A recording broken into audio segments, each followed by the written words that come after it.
Welcome everyone to this another edition of the Digital Cafe. We are coming to you today to talk about what is happening here in Arizona with this spike of COVID, with the curve. You know, we know that right now in our district, Donald Trump is speaking. So we're hoping you tune in here instead, because we know over there they're talking about what he considers maybe a success in dealing with COVID. But you live here in Arizona, you know that that is not true. And in fact, today our numbers are the highest they have been, that we continue to hit records, and not in a good way. And so what I wanted to do today was to bring you, I know there's so many questions, and we've been talking to many of you about what you can do. We know that there is a mandate now to wear a mask throughout Maricopa County, but there's still so many questions. What is happening? Why are we at this higher capacity? What is going on? How do we effectively keep ourselves and our families safe? But also, what else can you do to raise your voice? And so that's what this conversation is about today. But before we get too far in, I always like to make sure everybody can hear us. So if you're on Facebook, please put a 1 or a hi in the comments. And those of you on YouTube, sometimes the live comments work there, sometimes they don't. And I'm sorry if they're not, but if they are, you could give us a hi as well, and we'll see that on our end. So it looks like we are able to get going and people are able to hear us. So I want to introduce both of my guests today, and then we're going to kind of segment the conversation. But please ask questions as much as you want. This is why this is here. That's what this is about today, to get your questions answered as best as we can. So first we have Dr. Kaveh Najafi, who is a trauma director, assistant trauma director at a local level 1 hospital here in Scottsdale. So we're going to talk to him about really what is going on in this trauma unit. What are we seeing? What is it like on the front line? So thank you for being here. Absolutely. Thank you for having me. And then we have Dr. Susan Hughes, which I think a lot of you that are watching probably know Dr. Susan Hughes, actually doctor, but also huge activist for our community education here in Scottsdale, and also has done a lot recently with this mask mandate. So that's why we have her on, and we're looking forward to hearing from you. Thank you, Susan. Thank you. So let's start, Dr. Najafi, with really tell us, so that everybody is clear up front.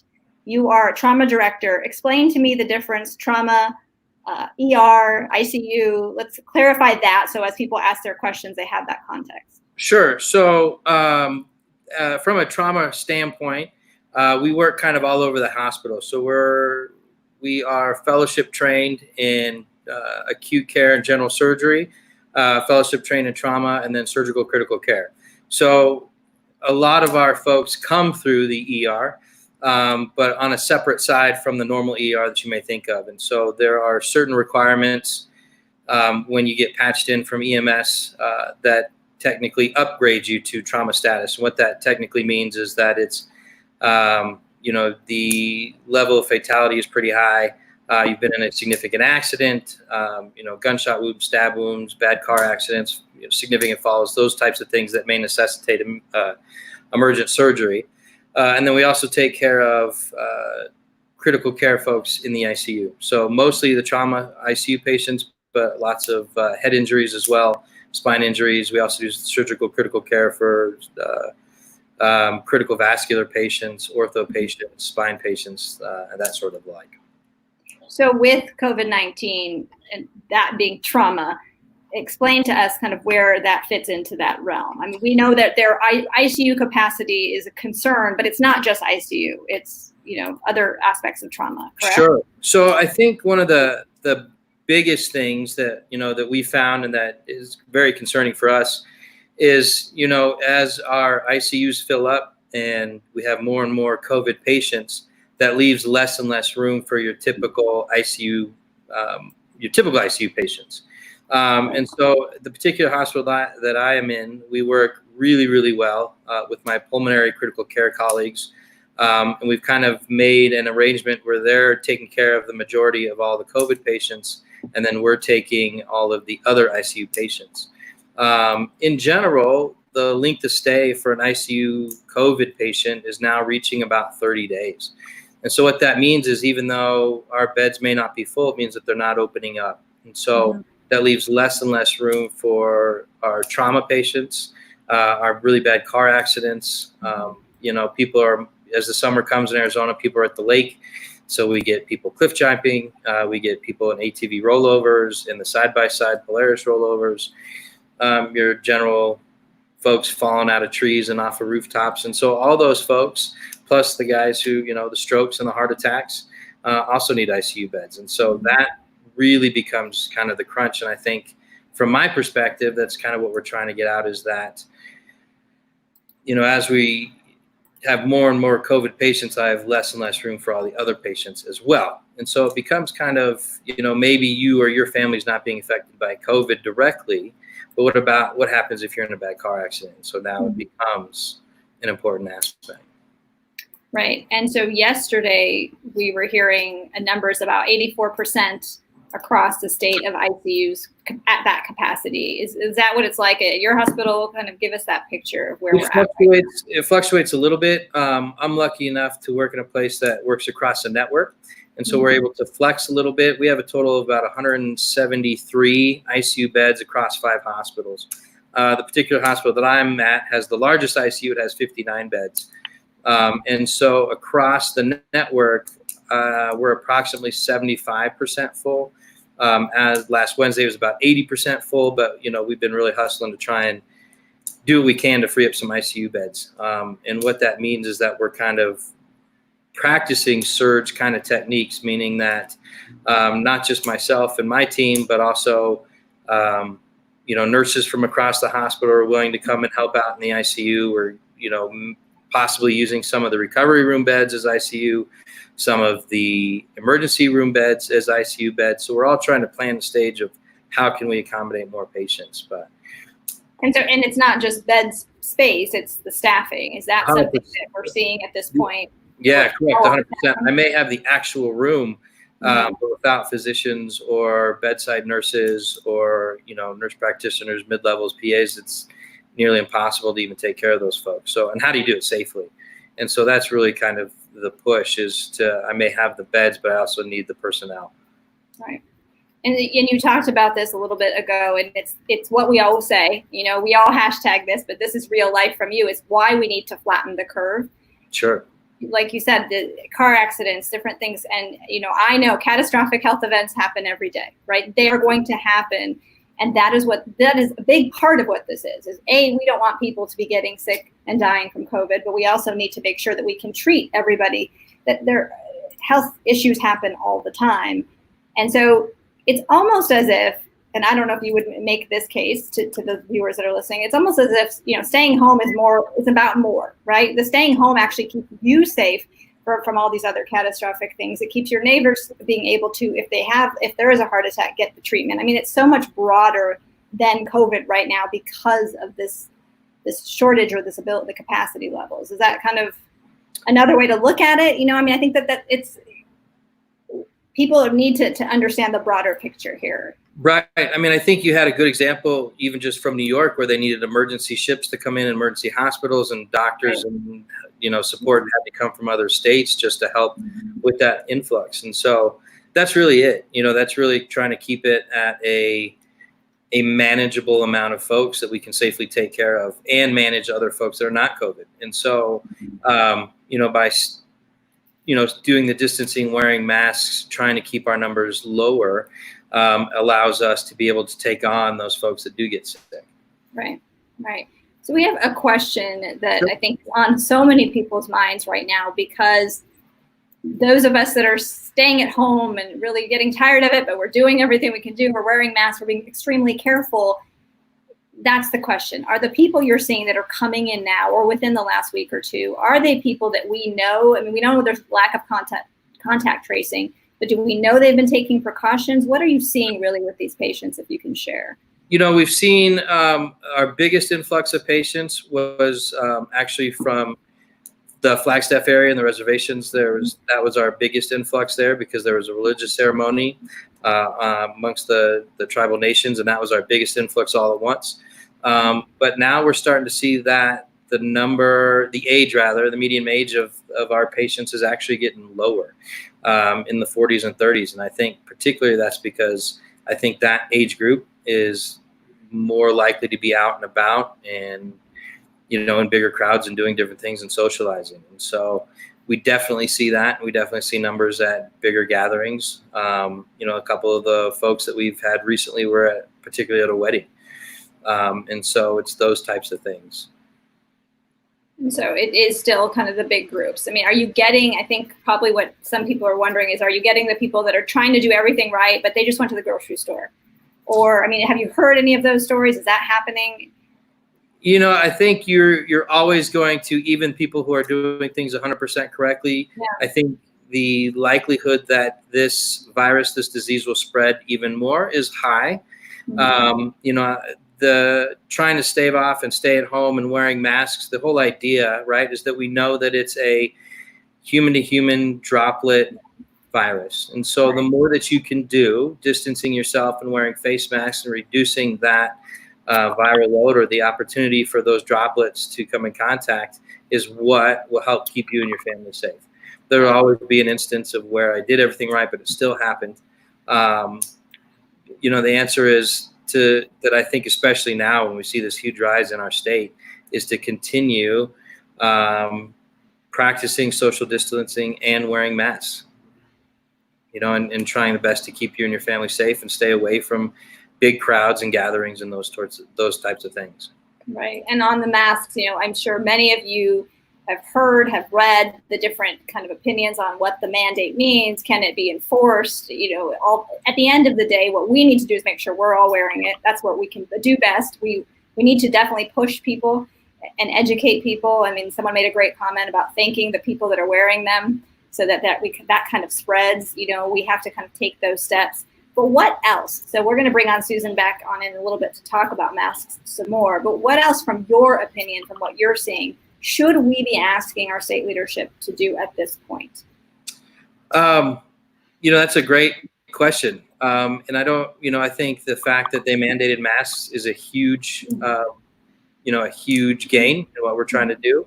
It's always a really unique balance of trying to, balance the economy and balancing employment versus balancing, people getting sick. And no one ever wants to say, well, what's okay? How many people are okay dying versus how do I, keep the economy rolling? That's not what we're trying to do. It's really kind of a delicate balance. And so, what we're trying to do is saying, listen, you can still go out, you can still do things, just practice things safely. Just wear the mask, wash your hands, use sterilized techniques to keep your hands clean, and then just keep your distance. And I think you can still have both. It's a very unique time that I don't think we've ever seen before. And so we're just trying to move forward and get through it, and kind of be courteous to your neighbors and try for all of us to get through this. Right. And we thank you. I can't even imagine, for all of you that are treating patients right now, what that day-to-day is like. Your family, you have 2 kids. Walk us through. I mean, how much you want to share, but how does it feel for you? I mean, how are you in fear daily? Are you just that's your focus? This is what you do. You save lives, and so you just focus. Explain this to us. I think it is definitely always a concern and something on your mind. There's also kind of the duty to go through and do your job. It's not just me; it's everybody else I work with, and firefighters, the police, EMTs, they're all kinds of on the front line too. And it's kind of this idea that's kind of what you pick to do, and that's kind of what your calling is, and that's kind of what you do. But of course, when we do that, we still take all our precautions. And so I'm lucky enough to work in a particular place where the administration and the network is very focused on care for the caregiver and making sure we have enough PPE and everything's covered and that we're practicing in safe environments. And if there's ever any issue, everyone's door is always open. You can go in and make your, say, hey, I need this or I need that. It's never been an issue. When I do go, and I come home, I have to change, obviously, my clothes and my scrubs at work. And then I come home and don't get to talk to anybody. I have to run directly and throw everything in the washer and dryer and shower off and use all those things. So, we're trying to do the same precautions and trying to take those steps to keep my family safe as well. Yeah. Well, we thank you. We thank all our frontline workers. It is people that are keeping us basically fed every day, people that are saving our lives in hospitals, like you said, firefighters, everyone that has to be out there and is serving us in some way to get through this time. It's so important. So we're very grateful. Sure. I'm going to give you one kind of more technical medical question, and then we're going to bring Susan on and talk about some more issues. But we have a question about what percentage of patients requiring a vent, and I don't know that you can answer this exactly, but in your opinion, from what you've seen, what percentage of patients requiring a vent survive? At its peak in New York, it was only 20%. Is it something you feel like you can speak to? Yeah, I think we're seeing about the same. I don't have the exact number for you. Unfortunately, our kind of the first wave of folks that we were taking care of were older. We do have a handful of folks that have been on a ventilator for 30 days and just came off and are doing a little bit better.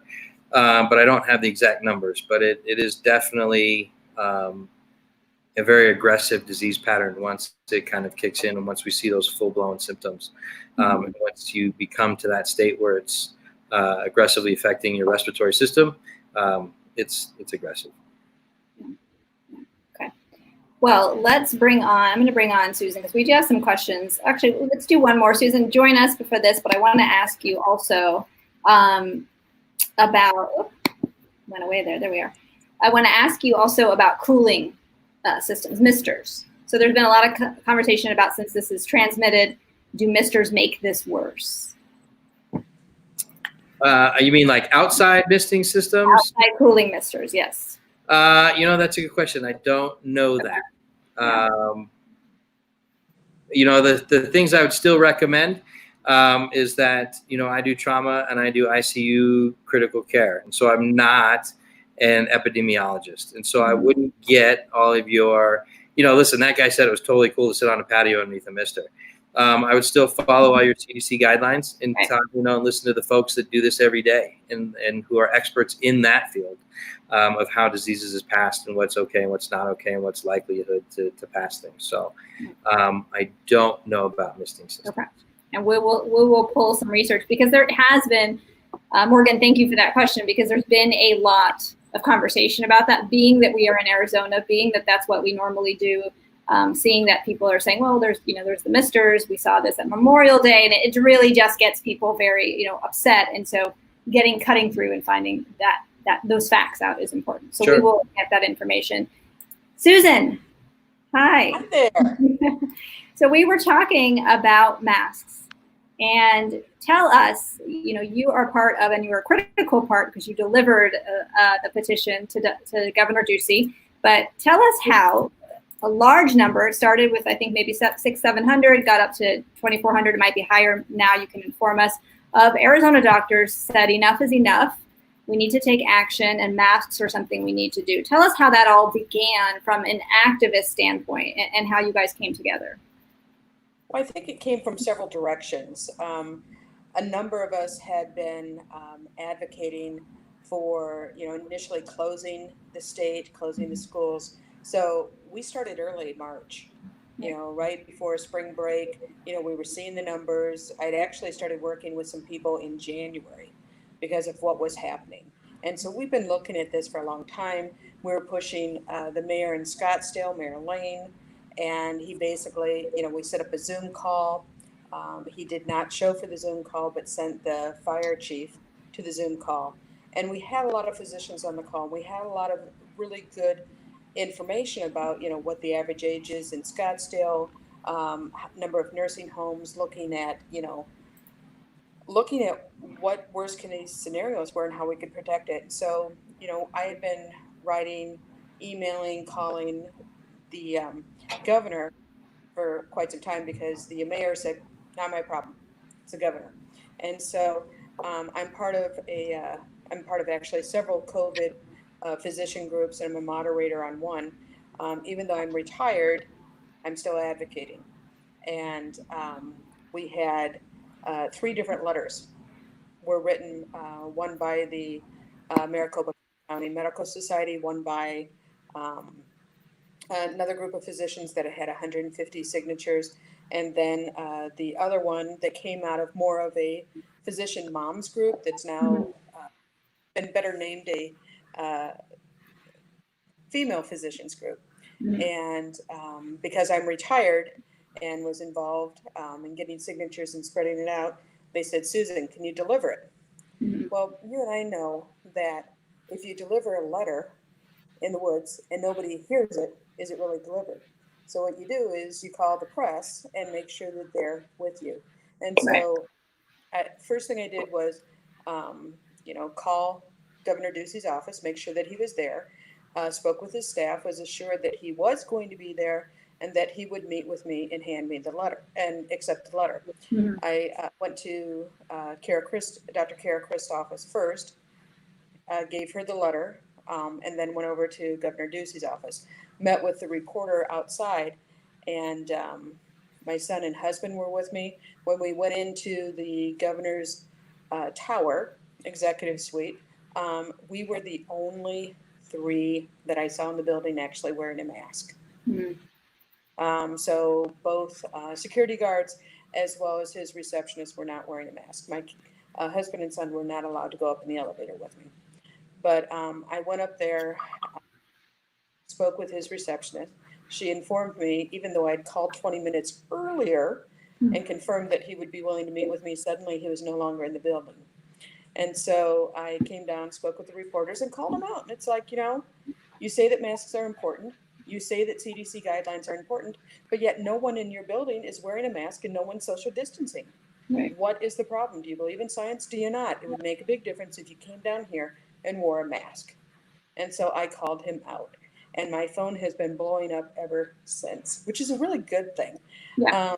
And so the next day he had a conference, and I think it was a combination of things, not just the letters that we sent, but we had a 1-day average Right. that day. And he had also had a lot of pressure from the mayors, and I had been communicating with mayors across the state as well, and sent them copies of the letter. The individuals who wrote the letter had a number of hyperlinks for current data, which was really helpful. And next day, Mhm. Governor Ducey had a conference, and he came in wearing a mask, but he didn't do the right thing. Right.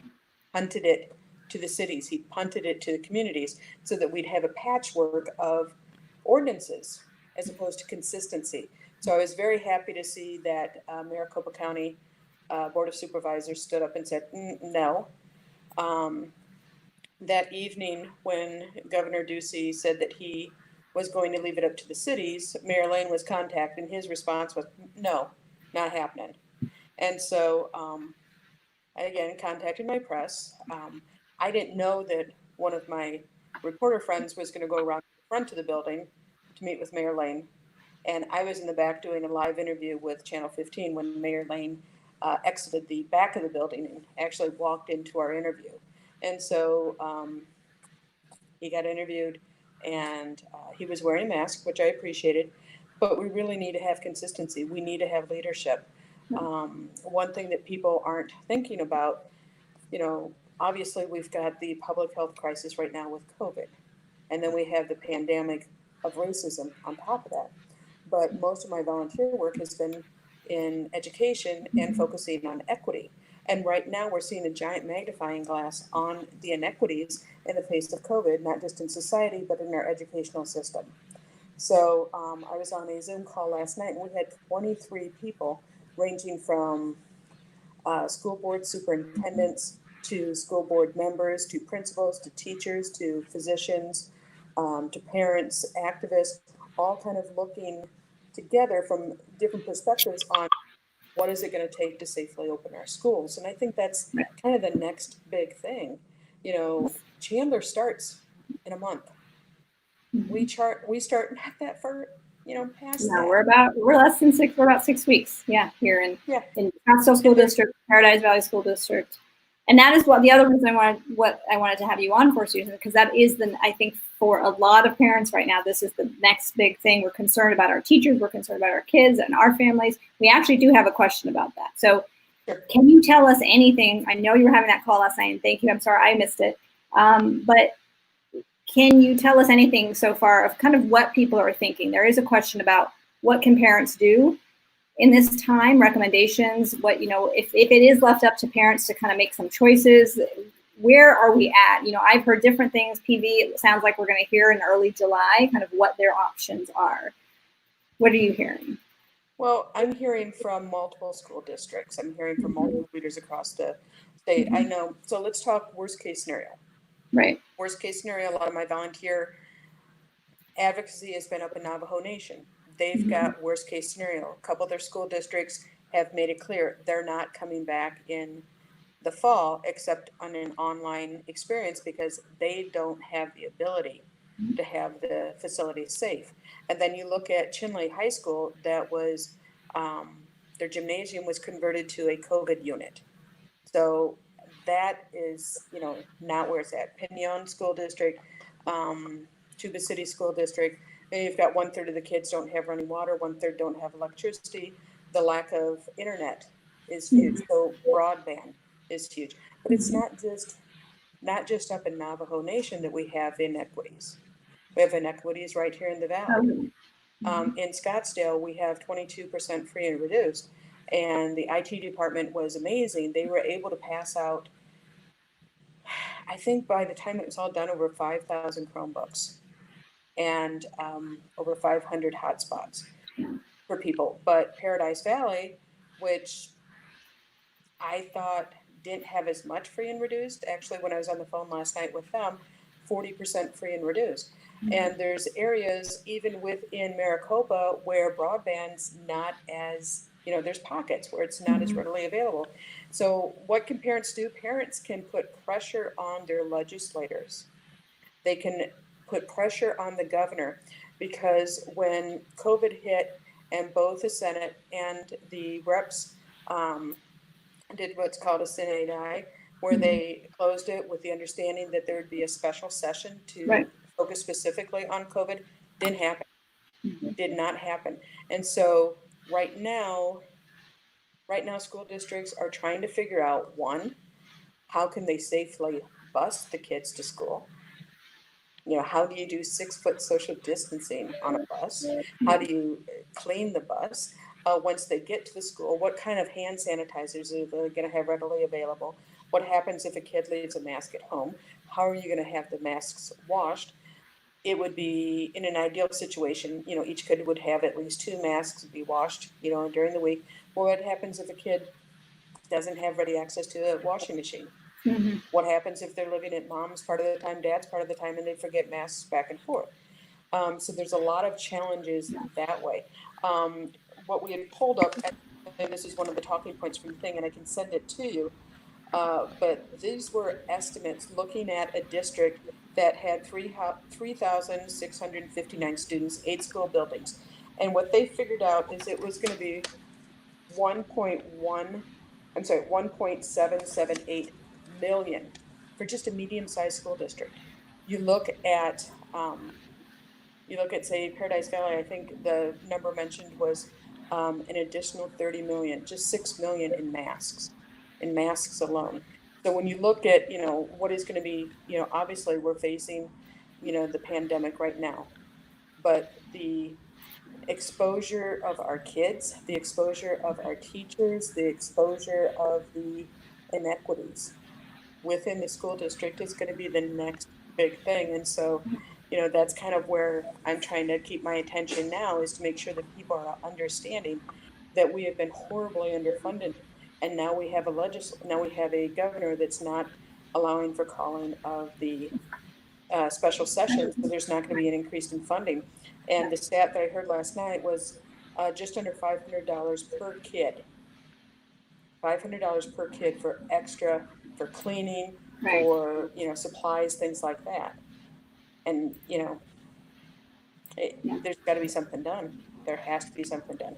So that's why we've got our group meeting and are formulating letters, petitions, calling, things like that, to have a united voice between physicians, educators, policy makers, and business owners. And so that is what everybody that's watching can do, is keep calling. That's why I wanted Susan here, is, a lot of us feel sometimes that we're staying home, we're doing our part, we're staying safe, we're wearing a mask. What else can we do? We're concerned also, school starting up, but you feel like sometimes when you're calling, the governor, when you're doing these things, that your voice isn't being heard. But what you showed us with what you did is that you can. You've just got to be out there. You've just got to be vocal. So everything you are all doing, and so many that are watching, I know we're out there talking about it, we're sharing, we're making sure people know, we're joining these types of conversations. It does matter. From the beginning of this in March, we've been vocal. We were vocal to have the state do something, to have Governor Ducey do something. It has been this way. It has been a repetitive pattern that if we don't speak up, then things are going to continue to slip. And so I urge everybody to continue to speak up, to do your part, to make sure that you don't. We know this has become a political issue and people are divided based on party lines, but they shouldn't be. So I urge everybody that's watching this not to do that. It's not about that. You're going to counter that argument, but if we lead with that, then we're also creating that problem. So, right now, Trump is speaking. I think there's some comments about possibly he's saying he's not going to support federal funding for testing sites anymore. We're going to continue to hear this attack basically on what the truth and the reality is of this virus. But what we need to focus on is our community. How do we get better? How do we recover from this curve? We were getting close to flattening it, and that's what I want to bring up next, Dr. Najafi, with you is, first, let's actually talk about kids. What can you tell parents right now? Because that is like we talked with Dr. Hughes, that is the big stress that's eating us all up. You have 2 little kids too, is what happens when school opens. The more perspective. Yeah, I would say, luckily right now we don't really have reports of children being affected symptomatically from this virus. That being said, it is a virus and they tend to mutate and replicate differently pretty rapidly. And so that's always a concern and that's always a possibility. Currently, I think what we're concerned about is that children could be asymptomatic carriers. And so that if you send kids to school, they may not get it. Thank God. But, you could bring it home. Sometimes, we have a lot of extended families, so that could pass it on to other family members and grandparents, uncles, aunts, that sort of things. And so that definitely perpetuates kind of this disease process. My wife and I are also, concerned about it for our own mental health and having the kids home for a whole year, versus sending them to school. But we all agree. I don't know. Trade-offs. I don't know what the right answer is. Right now, we're tenuous in saying no, unless we see some kind of bigger changes or figure something out. Or can you distance at school? And does that mean you have smaller classrooms or offset days? Or I don't know. But yeah, luckily we haven't seen it in children. Really, I think there's been 1 or 2 reports of teens, 17, 18, who've had it, and there's 1 fatal case, but luckily I have not seen that yet. So we can only cross our fingers and hope that does not become the next wave or something like that, because that would be absolutely terrifying. I think one point too, the kids can be little carriers. They can be vectors. They can not just bring it home, but they can also bring it to their teachers. Each one of us, our teachers, those of us who've been homeschooling for the last few months, let's just give each teacher $1 billion. Let's just do it, because they deserve it. They've been taking care of our kids for so long, and it's not just protecting our kids when we're looking at getting them back into school, but also protecting our teachers, protecting our staff. I've gotten dozens and dozens and dozens of messages from teachers who are like, they're 1 year from retiring, but they've, had pneumonia several times last year.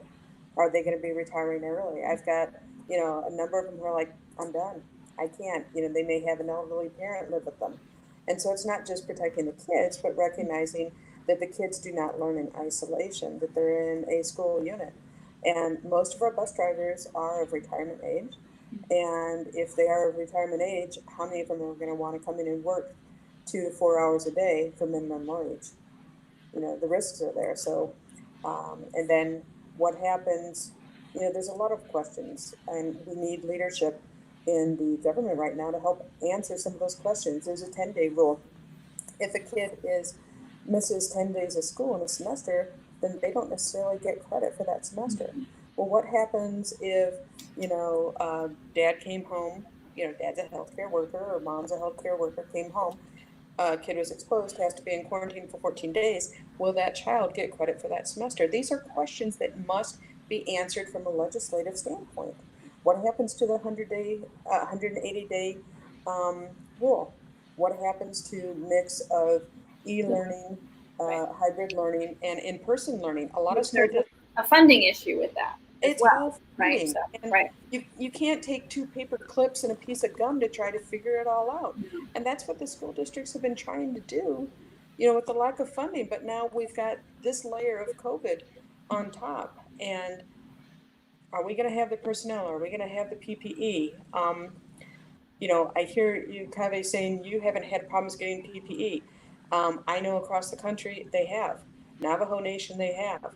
I know that some of my colleagues here in town, I supplied them with handmade face shields because they couldn't get face shields from their supplier, from their hospital. I know that I was able to get some KN95s to be able to pass them forward to my physician colleagues. Are our teachers going to be able to get that? Because there's a difference in masks. There's the N95s, there's the surgical masks, and there's the cloth masks. There's the cloth masks that have the opening inside for a filter, and those are the ones that I'm trying to, pass forward more for Navajo. But, who's going to be paying for all this? That's why we need that special session. That has to be the push. I mean, you're right that the next wave is this. I think for all parents, it makes us feel better that we haven't heard these cases of kids. I mean, there is a question about some of these related respiratory diseases, and I don't think we've seen any of that here, but we've seen it across the country.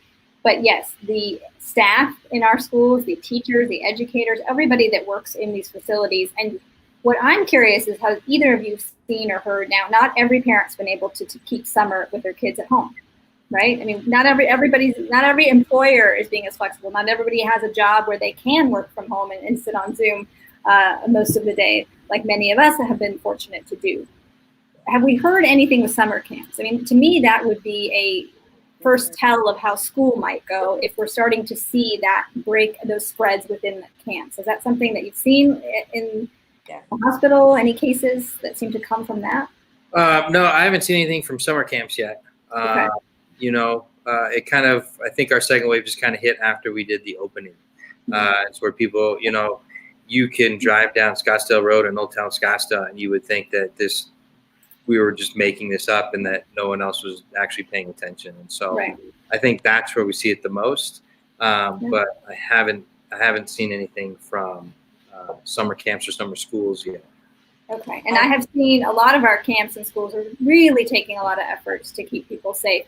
Whereas and I'll let you answer in a second, Susan, where the contrary to what you're saying, which is true, and we've all seen those pictures, is that's where no efforts were made, no masks, no social distancing, none of that. And I think that that's something we all need to take from this, that we can control this if we actually take some of these measures and make sure people are wearing masks. Susan, go ahead. Right. So I think, the kids are not necessarily ending up in your ICU because I'm on these different groups. I'm seeing a lot of people, some of the summer camps that were shut down almost immediately because of COVID, because of positive campers, because of positive staff. At least 3 different ones that I'm aware of where they just finally said, we're done. Whether it be a tennis camp, whether it be religious camp, whether it be, a private, whatever camp. And now they're seeing more positive cases with kids going back for sports. You look at the colleges that are going back for sports. You look at, the high schools. Are they testing the high schools? Here in Arizona, it's really not that easy to get tested. It really isn't. And so how are they testing? You look at, my son's supposed to be starting ASU in the fall, and they've got testing available, but they're not mandatory testing. They're going to have mandatory masks. They're looking at, AB schedules, splitting shifts, things like that. But there's been a deliberate inability to get the testing that people need. There's not the contact tracing, and there's not the isolation. I mean, things that we were taught, in basic epidemiology in medical school, it's not happening here. And that's really, really concerning. So how do you tell a parent, how do you tell a teacher it's safe to go to school if you haven't tested, if you haven't done contact tracing. And because this is such a new virus, there's not, there's an explosion of science on it, but we don't understand it. We're just starting to understand it. Who's a COVID expert? Everybody, looks to Dr. Fauci. He's amazing. All of us who went through med school used his book, Harrison's Guide for Internal Medicine, that he was one of the authors on. So he literally trained, through his literature, a generation of physicians. But we have to not just evaluate what's going on, but also convey that comfort and address those concerns of the parents and the teachers before we can safely go back. And we're still waiting. We are still waiting. We've not heard anything from, some school districts have come out and said, yes, we're going to be doing masking. We're going to be doing 4 days. Some of them, like Alhambra, is doing a 4-day. I think Osborne, but it's not coming out the way it should. There's not that communication that should be happening. There's not the funding to make it happen anyways. Right. I want to shift gears a little bit to, there's been a couple questions in the comments that are, I think, more for an epidemiologist, but, I just want you all to know that we're acknowledging your questions about a lot of people, again, being that this is Arizona, AC, filtered air, airplanes, the air kind of recycling. Any comments that either of you want to make quickly on that? But I think, again, we need to talk about this from a science perspective, and that's what the point of this is. So I don't want too much of the kind of speculation, but we know that obviously it travels in the air. This is airborne. It travels in that. So there is that concern. Any comments on that? I would still say, yes, I guess potentially it could be in air ducts and air filters and air conditioning and sprinklers and cars that you get in with the air conditioning ducts. Yes, is probably the answer. But just like Dr. Hughes said, who's actually a COVID expert? No one yet, so we just kind of rely on kind of what we do know. So we do know that it's airborne droplet from human to human within a certain amount of distance. And so I still think even if you're traveling in a car or a stranger's car, right, like a rideshare kind of thing, or you're in an airport or in an airplane, or you're traveling public transportation, or you're out and about, I think wearing the mask not only protects yourself. If you're an asymptomatic carrier, that means that you're not showing any signs of having the virus, but you may, passing it on to other people. And it still also helps decrease amount of those droplets that you intake, either through your nose or your mouth. So I would still highly recommend, wearing that mask and practicing social distancing, regardless if it's a HEPA filtered air filter or a sprinkler system or wherever it is. Just take those precautions, and that's really the best advice that I can give you. So we have about 15 minutes left. So if you have questions, now is the time. I wanted to talk about what I think so many people are frustrated with right now, is that though we have a mandate for masks, there are still, I was at the grocery store the other day and two people, I go at 6 a.m.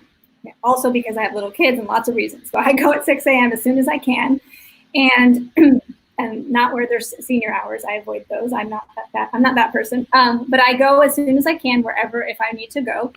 And I just yesterday, two people and in aisles I needed to go in, not with masks. And that, to me, I am just like everybody else, shocked.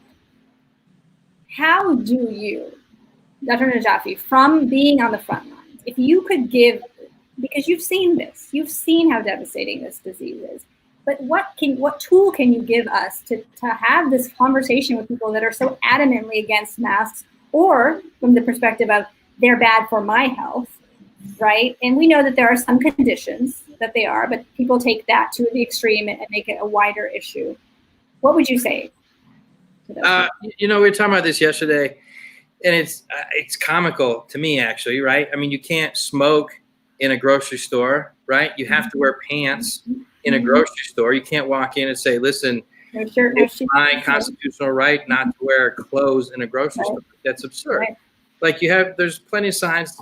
McDonald's says, no shoes, no shirt, no service. And no one's picketing McDonald's because you have to put a shirt on. It's absurd. Right. If you have a medical condition where you can't wear a mask, how at risk do you think you are for, for getting a respiratory crippling disease? Like, I just think, it's, yeah, I don't know. It's the craziest thing I've ever heard. Like, just put a mask on. You know what I mean? I don't understand why you need to even talk about it, right? It doesn't make you less of a person because you have to cover your mouth and your nose. It doesn't mean that you're a wimp or that you're buying into, some conspiracy from the government. Just put the mask on. It's what we do to be courteous, and we're trying to obviously, save lives and prevent this disease from spreading. I don't have anything to tell you. We, as part of a trauma program, we work a lot with outreach, and we work a lot with injury prevention, right? Mm-hmm. So we talk about seatbelts, we talk about helmets, we talk about not driving drunk. And it seems though, even though to a normal person who's, sitting having a conversation, that it would make sense to wear a seatbelt, mm-hmm. wear a helmet when you're on a skateboard or a bicycle, don't drive a scooter drunk. All those things keep happening, right? And so we just have to keep reiterating, listen, you should wear a mask. This is the right thing to do. Be courteous. This is not only to save your life and your family's life, but your neighbor's life, right? Mm-hmm. And this may not affect you COVID-wise, right? You may not get it. You may not be symptomatic, but you may be driving home in a really bad car accident and end up in my ICU. And I may have to say, listen, I really wish I had space, but I don't, because, this is being rampant. So just wear a mask. I don't know what else to say. It's just silliness to even talk about the other side of not wearing a mask. It is. It's. I keep posting, and I feel like I'm on repeat. But I think what you're saying is true. We all need to be on repeat. Wear a mask. Wear a mask. It's not an issue that should be up for debate. And I'm so glad you mentioned seatbelts, because that was my thought yesterday. I was driving around delivering yard signs, if anybody wants them, and that's what it was. I thought, we don't question all these other things. We don't always do them. And like you said, people still have those injuries from those cases, and we still end up hurting each other and ourselves, other people. But we don't have this political debate about wearing a seatbelt or not. And so it is upon us all to just keep repeating that message: wear a mask, wear a mask. And, I have seen people from the beginning of this till now, really, you do see people make the transition. So there is hope that somebody that said, I don't believe this is real, will start to understand the information that is out there. Repeating, as much as it's not about creating fear, but to people to understand how high our numbers continue to go up. We shouldn't have record highs every day. And we've been in that for about a week. Well, even at the Tulsa gathering, we'll call it, right? They said, you can wear a mask, but you don't have to. Right. But if you don't, then you have to sign a waiver that you're not going to sue the president, right? So, what does that actually say? Right. That actually says we're not really comfortable saying not wearing a mask, right? So could there be something where you say, listen, you don't have to wear a mask, but then you have to sign an affidavit saying, I won't seek medical care when I get sick? Put your money where your mask is, right? So essentially, but it just makes no sense to me. Just wear a mask. I don't care. Wear a mask. And we know that right now there's been some comments and questions about Trump's rally right now here, and how very few masks are there. So it is in our district. It is in your hospital network, Dr. Najafi. So we will see. It's concerning to all of us. But again, we must keep doing our part and keep informing as best as we can, and not make it political. Let's see. We have some fun comments. You guys can both see the comments too, I believe. So yeah, put on a mask. Words of wisdom. And so 3 people. You can't confront necessarily people in the grocery store. I didn't, and I'm somebody that I think isn't shy about being vocal about the issues that I care about. But I was more in shock, and I think that that's what people are noticing. That once something is mandated, how are we still not, doing what we're supposed to do based on that? So Susan, that's where I'm going to turn it to you. Sure. You fought for this. You see that still. Tell us kind of what your thought process is. Well, a couple things. One, some people are saying that they have a disability that prevents them from wearing a mask. Well, realistically, if they have a respiratory disability, they shouldn't be out. They shouldn't be exposing. And if you look at what the ADA says, it's looking at accommodations. It doesn't give them a free pass to break the law. So, that's another point. I call it out online all the time. I'm one of those people. I'm not going out. When I do go out, I wear a mask. We do, drive through for the pickup for the groceries. Um, I've been inside a grocery store, I think 3 times since spring break. I don't go out. I'm at high risk. I don't want to bring it home to my family. I don't want to bring it home to, others that I care about. But, we've definitely have had that social distancing. I do call it out. If I'm, the one time I was at a grocery store and somebody was like reaching right in front of me to grab it. It's like, oh, wait a second here, you know, 6 feet, come on, 6 feet.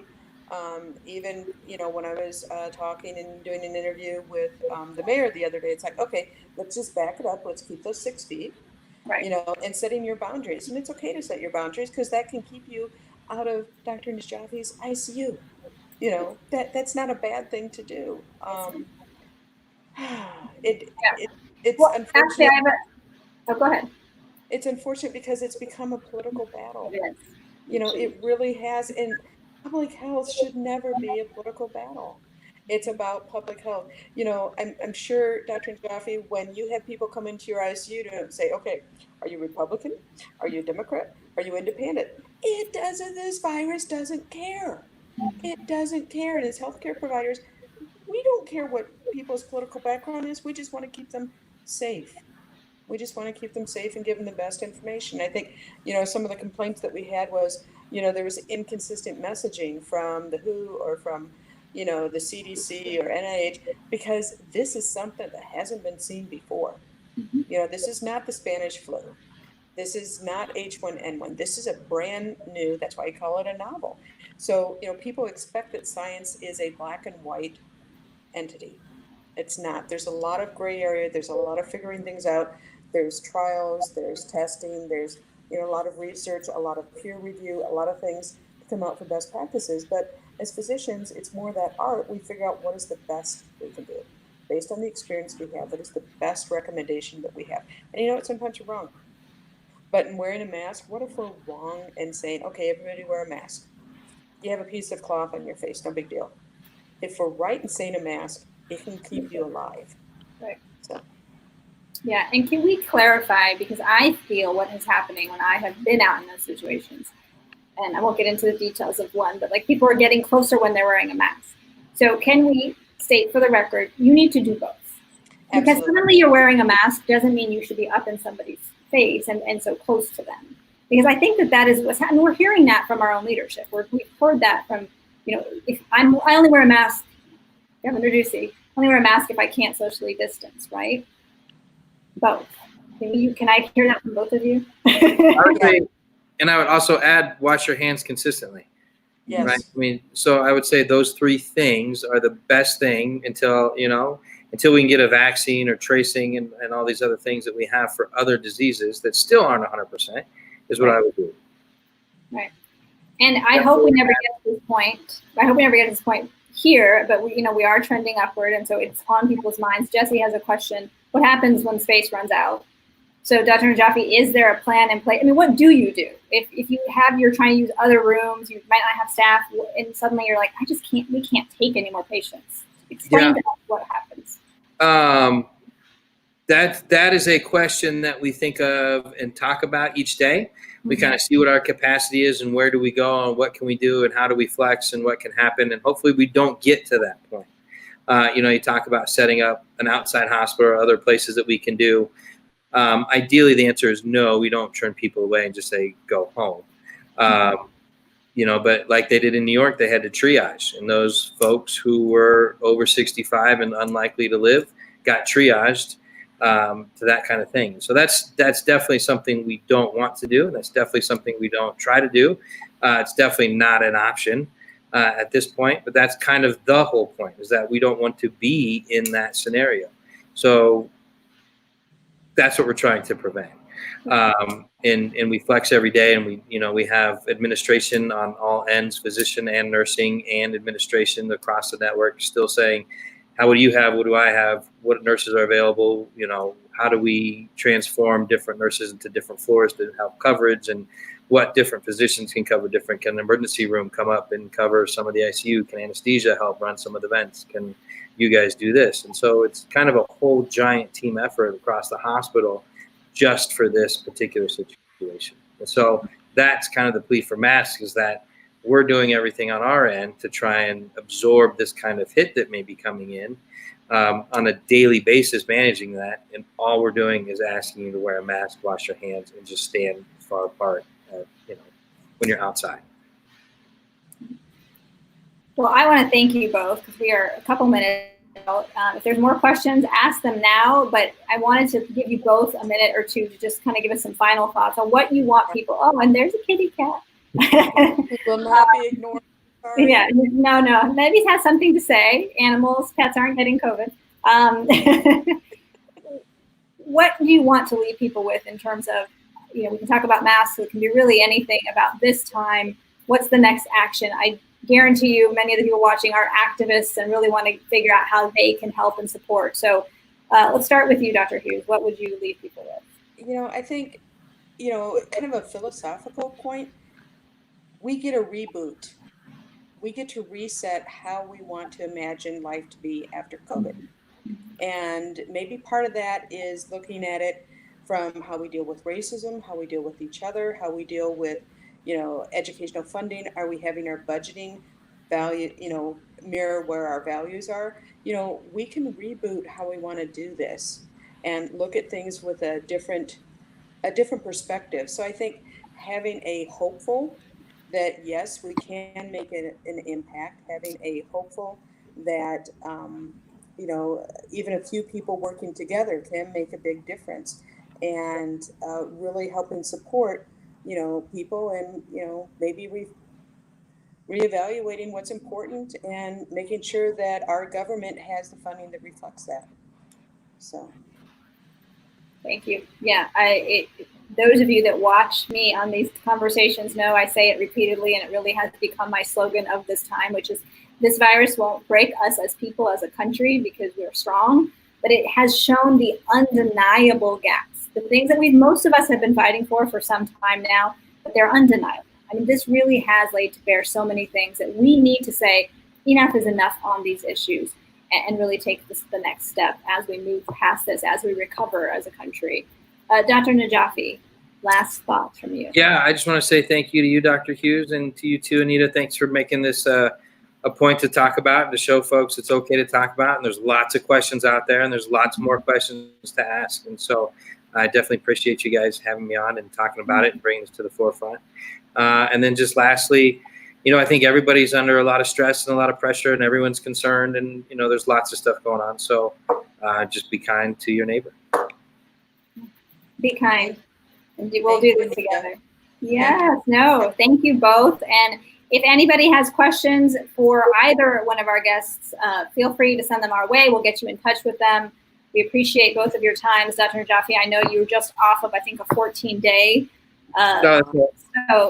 So thank you. We all thank you from the bottom of our hearts. Thank you, Susan, for being so vocal and getting things done for our city and for our county and our state. And we'll see you all later. So stay safe, everybody. Wear a mask. Absolutely. Thank you. Thank you. Thanks. Thank you.